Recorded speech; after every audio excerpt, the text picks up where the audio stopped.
Кашель лечить не нужно, потому что это не болезнь, а симптом.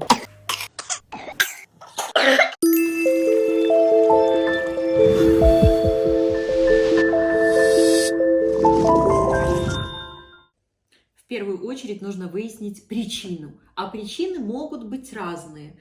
Это могут быть бактерии, вирусы, аллергия или просто неправильно созданные условия в комнате.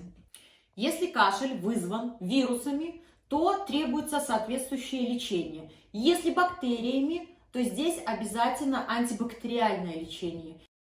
Если это аллергия, то в первую очередь находим триггеры. А вот триггеров может быть огромное количество. Самое главное, нужно найти свой.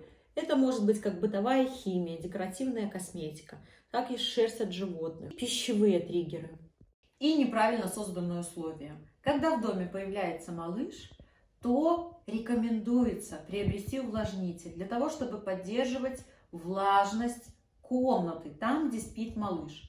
Как мы можем помочь малышу? В первую очередь мы можем помочь тем, что мы переведем кашель из сухого в продуктивный, то есть во влажный. Обильное питье. Обязательно нужно давать много воды. Она разжижает кровь и мокроту. Важно! Вода должна быть такой же температуры, что и тело, для того, чтобы она максимально быстро всасывалась.